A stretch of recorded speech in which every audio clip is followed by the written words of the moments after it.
welcome you to our program, Back to the Bible, and I remain your friend, Osita Onwara. We have another interesting topic today. This time we are talking about believing a lie. Yes, believing a lie. Have you believed a lie? Have you been walking under the illusion of falsehood? Believing a lie. Today's program promises to be as exciting as ever, and I need you to sit back and let's go back to the Bible to see what the Lord has packaged specially for us. But before we preach the lesson today, let us pray. Our Father and our God, we come before you now in thanksgiving. You are the Almighty God. There is none like you. Father, we thank you for this program. We thank you for your children that you are using in bringing this program to the world. May their labor not be in vain.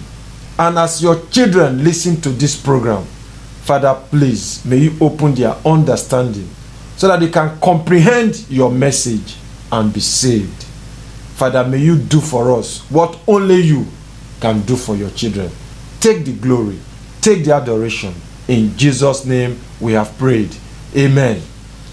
So my friends, yes, believing a lie. That is our topic today. A lie is simply an untrue statement. A statement that is not true. So when something is not true, then it's a lie. But we can have a lie that is a partial truth. I need you to understand this. Something can be a lie that has no truth in it. Something can still be a lie when it is a partial truth. Let me explain this further.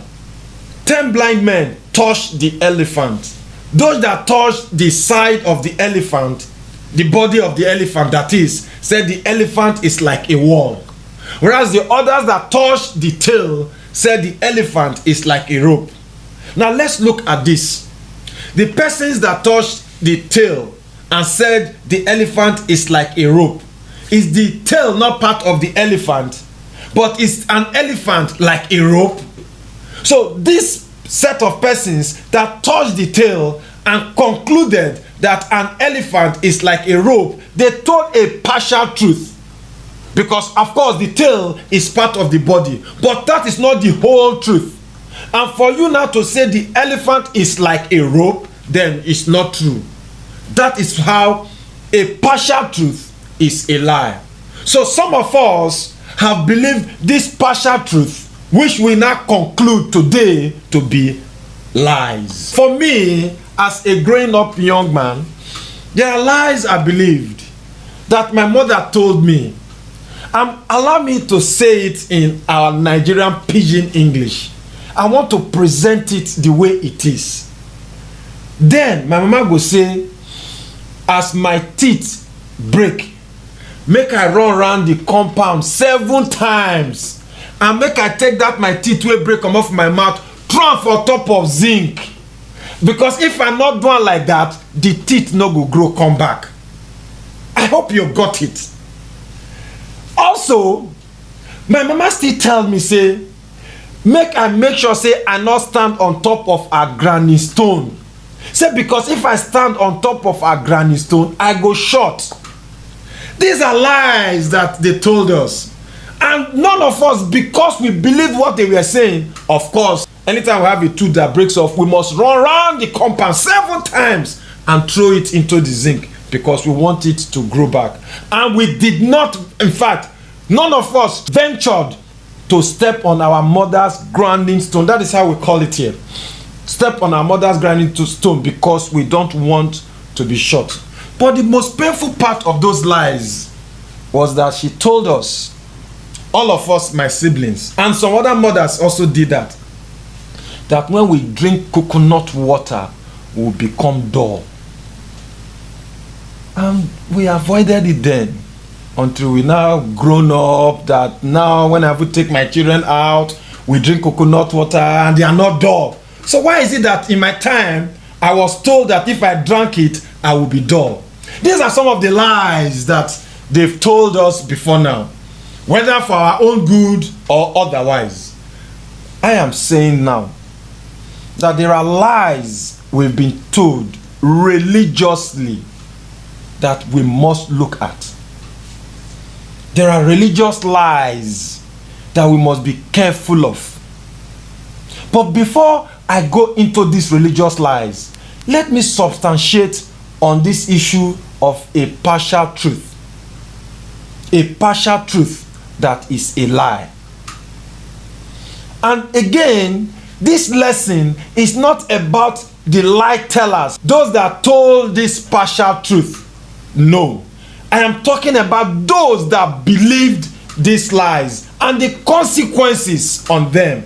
Maybe later in our programs, we may look at the consequences of telling lies. But for today, we are looking at believing a lie. And that takes me to the story of Pharaoh and Abraham's wife.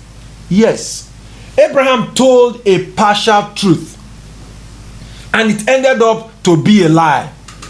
Let us go to Genesis chapter 12, verses 11, 12, 13, and verse 17 down to 19, so that you will see the partial truth that Abraham told, and how it was a lie, and how it affected Pharaoh.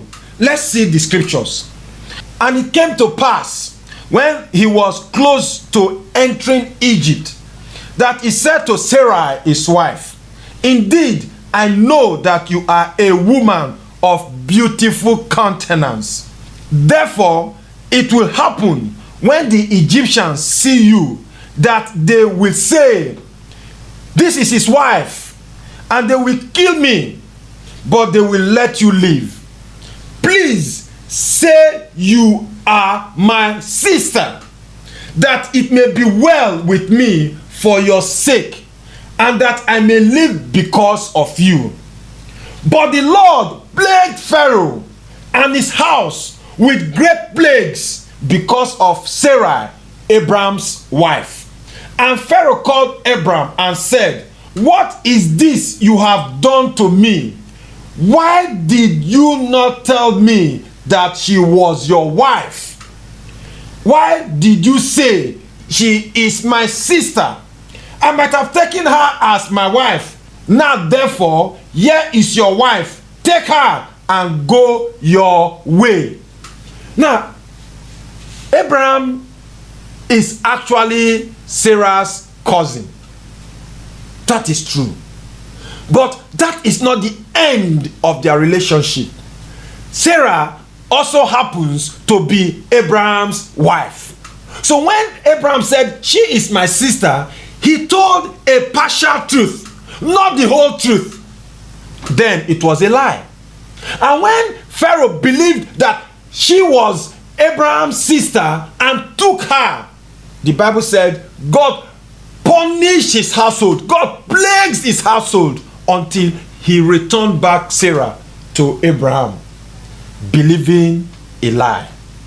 Let us see another story that is important to me of when you believe a lie, especially a religious lie.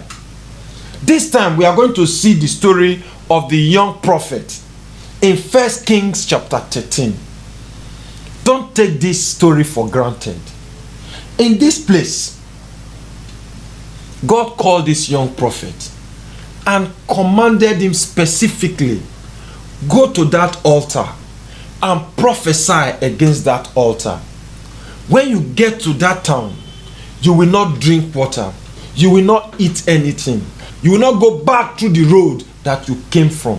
Specific instructions.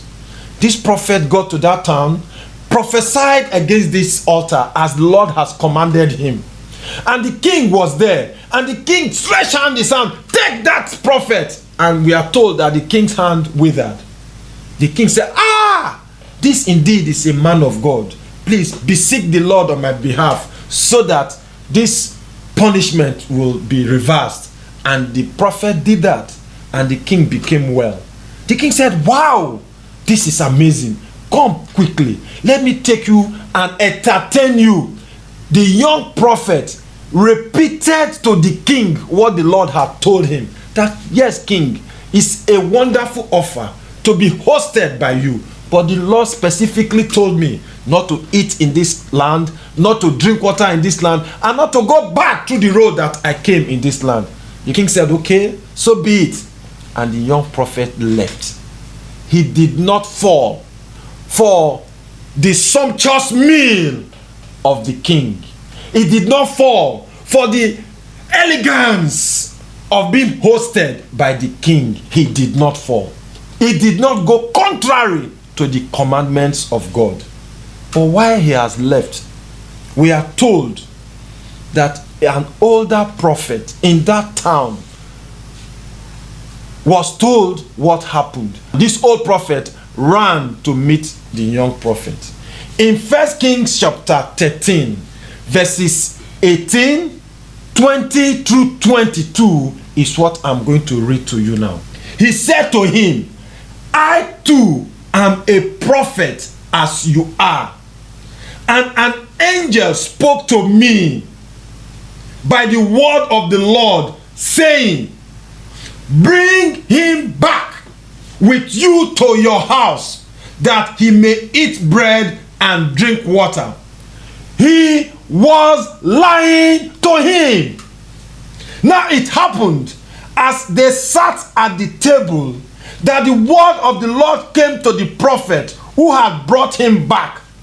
And he cried out to the man of God who came from Judah, saying, thus says the Lord, because you have disobeyed the word of the Lord, and have not kept the commandment which the Lord your God commanded you, but you came back, ate bread, and drank water in the place of which the Lord said to you, eat no bread and drink no water, your corpse shall not come to the tomb of your fathers. Are you seeing this story? Believing a lie. This young prophet believed the lie that the old prophet told him, and he paid with his life. Remember, he did not fall because of the meal. He did not fall because of the water he would have taken, because he would have fallen for that the king provided. He fell because a man of God told him so. Have you believed lies that have been told to you by men of God? Are you believing a religious lie now that will make you lose eternity? Believing a lie. Have you believed a religious lie like this young prophet? He paid with his life. And that tells you that it is not something to be trivialized. It tells you that you must be careful with what you believe religiously, because the Lord will hold you accountable like he held this young prophet. The Bible says in Matthew chapter 15 verse 14, let them alone. They are blind leaders of the blind. And if the blind leads the blind, both will fall into a ditch. Are you a blind man that is following blind leaders? You will fall into the ditch. The Lord will not say, yes, he believed a lie, and hence let me exonerate him. No, he will hold you responsible as he held this young prophet. He will hold you responsible as he held Pharaoh. That is why you must be careful. There are indeed a lot of religious lies that we have around us. The commonest is the one we find when you ask people, how many wise men visited Jesus Christ? And they will say 3 wise men. It's as common that even in the school curriculum, you have it there, being taught that 3 wise men visited Jesus Christ. Of course, the Bible did not tell us the number of wise men that visited Jesus Christ. When you read Matthew chapter 2, you will see that yes, the Bible said wise men visited him. But the Bible did not give the number. So there could be 2, 3, 4, 5, even 6. When you now say the number of wise men that visited Jesus Christ were 3, you are wrong. That again is a lie.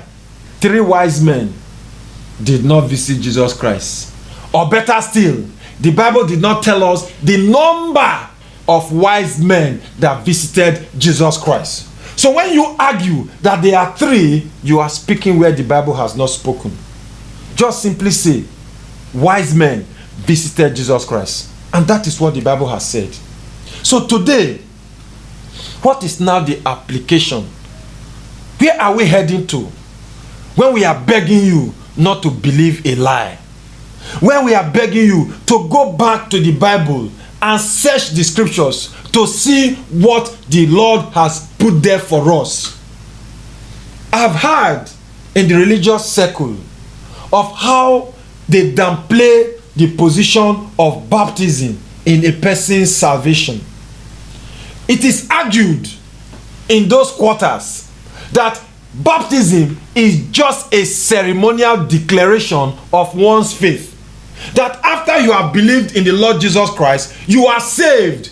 Then you can just go and be baptized to just show to the world that you are actually in a covenant relationship with God. That baptism does not save us, but it is a ceremonial declaration of one's faith. That a person is saved before the person is baptized. I want to let you know today that I cannot just say it is a lie. No. With my thinking, I can't do that. But I will go back to the Bible today. And I'm going to give you scriptures, authorities, arguments to show you that that position is a lie. In fact, it is a partial truth. And the most difficult of lies are those ones that are partial truth. It is difficult for you to decipher the lie in it because it's a partial truth. Is it true that baptism has a place in one's salvation? Let us look at it now. Baptism is from the Greek word baptizo, which is the verb, and baptisma, which is the noun. The problem we have in our English Bible is that these 2 words were not translated. They were transliterated. And that is where we have the problem. If not, if these words, baptisma and baptizo, were translated, then we will not be having a problem. But I'm going to take us through it now. That is why this program is back to the Bible. Let's see what these words mean. They simply means to bury, to immerse, to dip, to submerge, to overwhelm. So if the Bible, if the translators of the Bible, especially the New Testament, every time they saw the words baptisma and baptizo, if they had translated them to bury, to immerse, to submerge, we may not be having this problem. Because some persons think that to baptize is simply to sprinkle. You can do baptism by sprinkling. You can do baptism by flogging. You can do baptism by just waving the flag on top of somebody's head. All these arguments would not have arisen if the Greek words baptisma and baptizo were translated. So we are saying here that if you have gone through baptism and the baptism you went through was by sprinkling, the baptism you went through was by flogging, the baptism you went through was by waving the flag on your head, that is not the scriptural baptism. You have believed a lie. Let's see how we came to know this about baptism being immersion or burial in water. The Bible argues in Colossians chapter 2 verse 12 that when we were baptized, we were buried with Christ. So baptism is a burial. Let's read the passage. Buried with him in baptism, in which you also were raised with him through faith in the working of God, who raised him from the dead. So you see that the Bible is saying here unequivocally that baptism is a burial in water. Water baptism is a burial in water. So if you were sprinkled, you've not gotten the scriptural baptism. And if you believe that sprinkling is a form of baptism, of course, that is not the position of God. That is not the position of the Bible. Baptism in water is a burial in water. So if you believe in sprinkling, you practice sprinkling, or you believe in flogging and you've been flogged, or you believe in waving the flag on your head, these are not the Bible prescribed way for baptism. The Bible prescribed way for baptism is a burial in water, when we talk about water baptism. And that is why we are told that all those that were baptized in water were buried in water. John baptized people at the river Jordan. Even our Lord Jesus the Christ was baptized in the river Jordan. He was immersed there. He was buried in water there. So why is it that yours is different? Can't you see that you are believing a lie? Can't you see that you are practicing a lie? If baptism was by sprinkling, why is it that while Philip was to baptize the Ethiopian eunuch, both of them went into the water? Let us see Acts chapter 8 verse 38. The Bible says, so he commanded the chariot to stand still, and both Philip and the eunuch went down into the water, and he baptized him. Now if I'm to translate the word used there, I will say, and both Philip and the eunuch went down into the water, and he immersed him. If I'm to go further, I will say, and both Philip and the eunuch went down into the water, and he buried him in the water. That is baptism. That is why the two of them had to go down into the water. Please, baptism in the Bible sense is immersion in water. That is when we talk about water baptism. I've also heard and witnessed when Christians will go through immersion as the form of baptism, which is the prescribed one by the Bible, yet they will be immersed 3 times. They will immerse you in the name of the Father and of the Son and of the Holy Spirit. This cannot be the right way of baptism. You cannot and must not and should not be immersed in water 3 times. Why shouldn't you do that? You must not do that because remember, we said from the scriptures that your baptism is like the burial, it's like the resurrection of Jesus the Christ. How many times was Jesus Christ buried? How many times did Jesus Christ resurrect from the grave? Just once. So if you are immersed 3 times, you have not done what the Bible wants you to do. Let us remind ourselves again of the passage that points out this. Colossians chapter 2 verse 12. The Bible says, buried with him in baptism. So your baptism is a burial, like as Christ was buried. You were buried with Christ.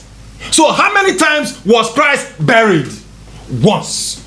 He went on to say, in which you also were raised with him through faith in the working of God, who raised him from the dead. How many times was Christ raised from the dead? Was it 3 times? Of course no, once. So you now find that when you are immersed 3 times in your baptism, whether it is by immersion, that again has not conformed with the scriptures. That is wrong. That is believing and practicing a religious lie. So you must be immersed once in water. Now, let's go to the main issue of the importance of baptism. Remember that we said that if you believed that baptism is just a ceremonial declaration of your faith, that a person is saved before the person is baptized, you have believed a lie. How do we justify our position? Let's now go back to the Bible and see the importance of baptism and see what the Bible has told us about baptism that will not make it possible for baptism to just be a ceremonial declaration of one's faith. In Mark chapter 16, verse 16, our Lord and Savior, Jesus the Christ, commanded that believers in him should be baptized.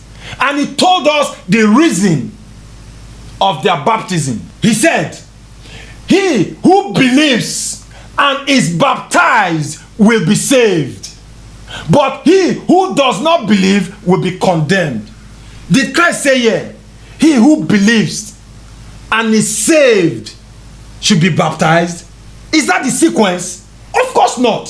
He said, he who believes and is baptized shall be saved. Not he who believes and is saved should be baptized. So if you believe that as soon as you believe you are saved before your baptism, you have believed a religious lie. Because Jesus Christ here said it simply, that he who believes and is baptized shall be saved. Now, why did Satan bring this lie? To mislead the people of God just on the face value? No, it is deeper than that. Remember when that young prophet believed the religious lie that the older prophet told him? He died. That is why you must not play with this also. Why is it that this lie has come? Christ, who brought salvation to us, said simply, he who believes and is baptized shall be saved.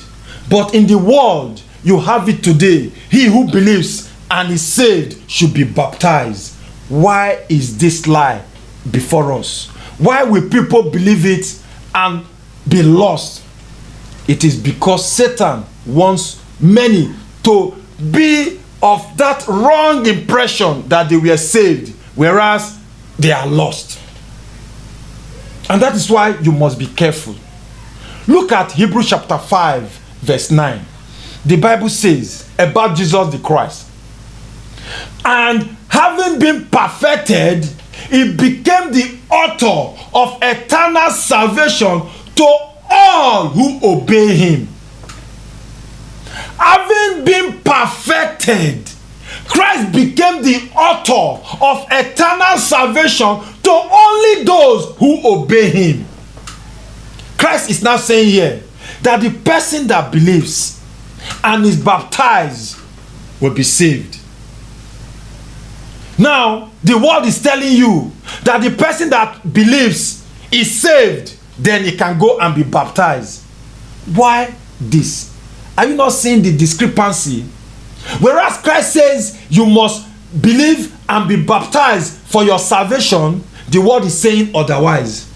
But Hebrews chapter 5 verse 9 is saying that Christ will give salvation to only those that obey him. So if you want salvation, what will you now do? Will you say, yes, since I believed in Christ, I am saved, then I can voluntarily or out of just a declaration of my faith, just go and be baptized. Or you will say, no, Christ gave this command. For my salvation, I must observe it. Christ only saves those that obey him. And he has given the clear-cut command, the clear-cut directive as to how you will get this salvation. You must be baptized after you have believed. Christ gives salvation to only those that obey him. So salvation is dependent on obeying Christ. And that is why we have this lie in the world today. Satan wants to lead you astray. You will think you are doing the right thing, whereas you are wrong. Like the young prophet, he thought he was doing the right thing, but he was dead wrong. Pharaoh thought he was doing the right thing, but he was dead wrong. Are you like Pharaoh? Are you like the young prophet? Come back to the Bible now. Because it is only when you obey Christ you can be saved. And even if you don't get anything, what are you losing? Christ said, believe. You have already believed. He said, be baptized. You even want to be baptized. But in this instance, you felt that baptism is not important. Whereas it is important to the maker of salvation, to the bringer of our salvation. Why not you obey him and be saved? You will lose nothing in obeying Christ. But you will lose everything when you disobey him.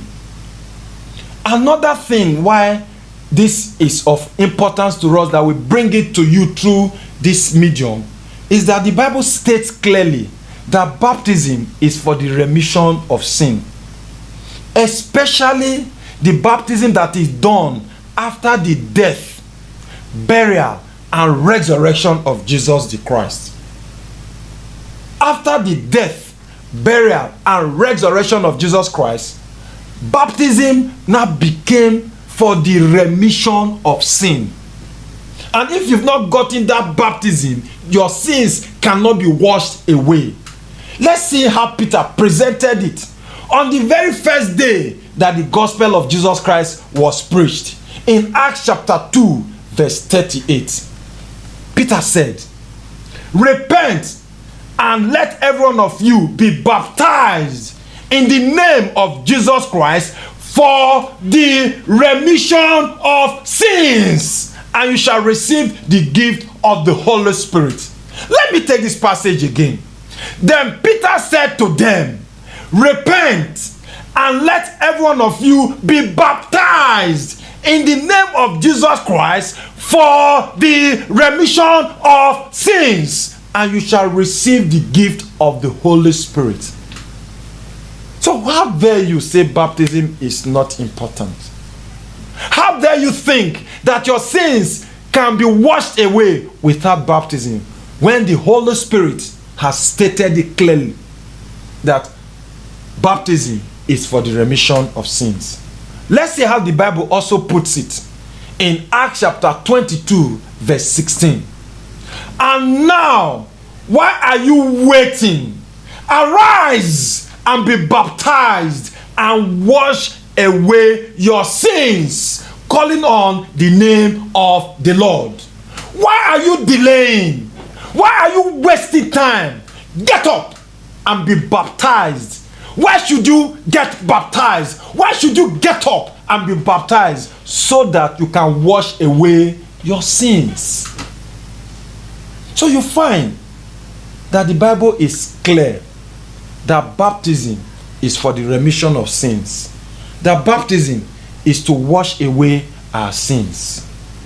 It is true that it is the blood of Christ is what has been given to cleanse us from all unrighteousness, to cleanse us from our sins. But where do you contact this saving blood? It is through baptism. That is why the Bible says in 1 Peter chapter 3, verse 21, that there is also an antitype which now saves us. Baptism, not the removal of the filth of the flesh, but the answer of a good conscience toward God through the resurrection of Jesus Christ. This passage is saying that baptism now saves us. It does that, not that through it the filth is washed away from our flesh, no, but it's the answer of a good conscience towards God. It is the answer of a good conscience towards God. In fact, this passage compared baptism to entering the ark, Noah's ark. It was only those that entered Noah's ark that were saved from the flood. The Bible is saying here that only those that have been baptized can be saved, like those that entered through Noah's ark. Is it making sense to you? Please don't believe a lie. Please go back to the Bible and see what the Bible is telling us concerning salvation, concerning the place of baptism in our quest to get eternal life. So, we are saved by Christ, and his shed blood at the watery grave will contact that blood. If you have not gone through that watery grave, you will not contact the blood. Now let's take our minds back to the case of Naaman the leper. The prophet told him, go and dip yourself 7 times in the river Jordan, and your leprosy will be cleansed. Let me ask this simple question. Is it true that once you are a leper and you go to the river Jordan and you dip yourself there 7 times, your leprosy will leave you? Of course not. But when Naaman followed this divine instruction, did the leprosy leave him? It did. Because it was an answer of a good conscience towards God. So God has said it now. Be baptized in water and your sins will be cleansed. Will you say no? What is the water there for? What are you saying? The blood of Christ is the one that will cleanse me.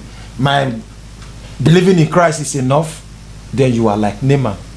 Because remember when Naaman was told to go and do that simple thing, he said, what are you saying? He couldn't justify it. He couldn't comprehend it. But that is the saving power of God. Are you like Naaman? Will you heed the divine instruction and do the needful? I pray you do. So our baptism is of utmost importance because the Bible has concluded that it saves. Also, baptism puts us into Christ. We are saying here that in the light of the scriptures, that if you've not been baptized, you have not put on Christ. Galatians chapter 3 verse 27 says, for as many of you as were baptized into Christ have put on Christ. So are you saying it? Even if, what is the argument you want to make now? Even if you are saying yes, you believe in Christ and yes and that, then you can be saved. The Bible is saying here that you cannot put on Christ if you have not been baptized. Christ doesn't know you if you are not baptized. So for you to put on Christ, then you must be baptized. Does that not underscore the importance of baptism? Does this tell us that baptism is just a ceremonial declaration of your faith? Of course it's not. It can't be. Because the Bible says that baptism puts us into Christ. So you cannot be of Christ when you have not been baptized. Are you seeing the importance of baptism? That is why all converts to Christianity recorded in the scriptures were baptized. There was none that the Bible recorded that wasn't baptized. Let me give them to you because this will show us the importance of baptism in our salvation quest. The Jews on the day of Pentecost, according to Acts chapter 2 verse 41, were baptized. About 3,000 of them. Let's see what the Bible has to tell us there. Then those who gladly received his word were baptized. And that day, about 3,000 souls were added to them. about 3,000 persons on the day of Pentecost. About 3,000 Jews on the day of Pentecost were baptized as soon as they believed in Christ Jesus. In Acts chapter 8 verse 12, we are also told that the Samaritans, when they believed, they were baptized. But when they believed Philip as he preached the things concerning the kingdom of God and the name of Jesus Christ, both men and women were baptized. So where are you getting your own from? In Samaria, as soon as they believed, they were baptized. So why are you contending today that you can believe and be saved and not be baptized, and be baptized as a ceremonial declaration of your faith? Where are you getting that from? Believing a lie. Let's see another example. Simon the sorcerer. In Acts chapter 8 verse 13, the Bible says, then Simon himself also believed, and when he was baptized, he continued with Philip and was amazed, seeing the miracles and signs which were done. Simon the sorcerer also believed and was baptized. What about the Ethiopian eunuch? In Acts chapter 8 verse 38, the Bible says, so he commanded the chariot to stand still, and both Philip and the eunuch went down into the water, and he baptized him. If Philip had not told the eunuch the importance of baptism, if Philip had told the eunuch that, well, just believe in Christ and you are saved, will he have requested for baptism? He wouldn't have, because he would not have seen the importance of baptism. But because Philip told him the importance of baptism, that is why as they were going, he said, this is water. What will now make me not to be baptized? This is water. What will make me not to be saved? And Philip said, well, if you believe, then you can be baptized and be saved. And the eunuch was baptized in water for his own salvation. Will you be like the eunuch that actually considered his salvation of utmost importance, or you will use yours to gamble? Let us see another example. This time, Paul the apostle. In Acts chapter 9 verse 18, the Bible says, immediately there fell from his eyes something like scales, and he received his sight at once, and he arose and was baptized. This is Paul. This is Paul we are talking about here. He was also baptized. If he could have been saved without baptism, will it not have been wavered off for him? Think and think well, my people. The next example we are going to look at here is the household of Cornelius.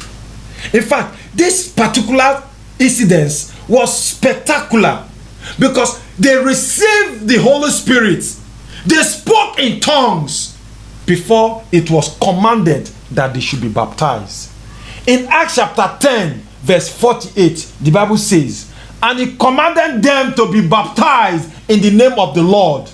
Then they asked him to stay a few days. If baptism wasn't important, why will Cornelius and his household be baptized after they believed, received the Holy Spirit, and spoke in tongues? Let us be properly guided. The household of Lydia is also not left out. In Acts chapter 16 verse 15, the Bible says, and when she and her household were baptized, she begged us, saying, if you have judged me to be faithful to the Lord, come to my house and stay. So she persuaded us. Lydia and her household, after they believed, they were also baptized. What about the Philippian jailer? Now, I like this one, because this one happened at the middle of the night. So if baptism wasn't important, why was this jailer baptized at midnight? If this man had been saved, like Paul told him, believe in the Lord Jesus Christ and you'll be saved, you and your household. If it ended there, why was he now baptized that same midnight? That tells you that to believe in the Lord is a partial truth in our salvation quest. The whole truth involves your believing, your repenting, your confessing your faith in Christ Jesus, and also being baptized. So when you end at repenting, you have not finished it. When you end at believing, you have not finished it. And when you also do only baptism without believing, without repenting, without confessing your faith, you still have not gotten it. So the full package is that when you believe, you repent, you confess your faith in Christ Jesus, then you are baptized. And that is why this jailer was baptized at midnight after he believed, him and his household. So let us see the passage in Acts chapter 16 verse 33. The Bible says, and he took them the same hour of the night and washed their stripes, and immediately he and all his family were baptized. Did you see? And immediately he was baptized with his family.